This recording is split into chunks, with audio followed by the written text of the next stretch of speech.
The first pattern of a healthy group is connecting with one another. This is the relational pattern. And in order to connect with one another, there's a handful of things you can do inside the group time. In other words, if your group meets for 2 hours, these are things that you can do inside those 2 hours without any muss or fuss outside of group time. So let me give you a couple ideas for helping you build the relational bridge with one another and forming that connecting pattern. The first thing you do is icebreakers. In other words, icebreakers are just simply get to know you questions that are lighthearted. Some of them are actually a little more thought-provoking, but you reveal more of who you are in those questions. Whether they're humorous or whether they're serious, you share elements of who you are. So books of icebreakers, icebreaker games, icebreaker questionnaires, there's all kinds of different questions that we can ask each other that will help us understand who we are.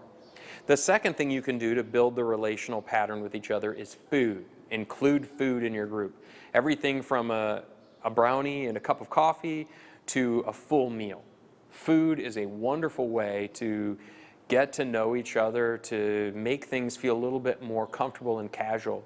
As a matter of fact, in the second chapter of Acts, what we're told is the early church, those early groups that met in each other's homes, broke bread with each other. They ate food together. So making food a part of your group is not only practically helpful, but also theologically correct.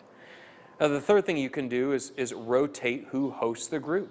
It doesn't always have to be at the same place. As a matter of fact, there's great advantage to sharing the hosting responsibility. What that allows you to do is see how people live. It allows you to see how they decorate. Maybe there's a wall of trophies to bowling and you realize, man, they're championship bowlers, they love to bowl. Or maybe there's a wall of photographs of the grandkids and you realize grandkids are really important to this couple. Maybe it's pictures of vacation spots or souvenirs from special places that the host has been. All of those things help you understand the host. And what does that do? It helps you understand somebody else in your group. And that's a good thing, and that helps you connect with each other.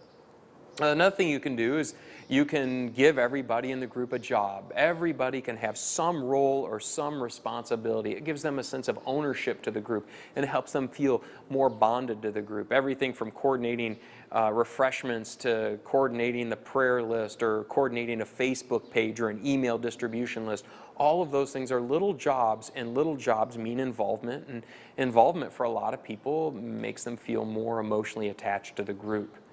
The final thing, and this is maybe a bigger way of helping you connect with each other, but is still within the group, is dedicate about 20 minutes in each group meeting to hear the short biography of each person in your group.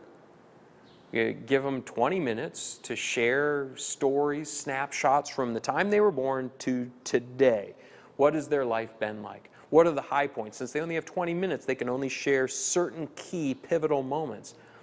For the really creative people, they might turn it into a slideshow or bring photographs or make art projects that demonstrate these are the key pivotal moments in my life. Maybe they'll bring souvenirs from those key pivotal moments in their life.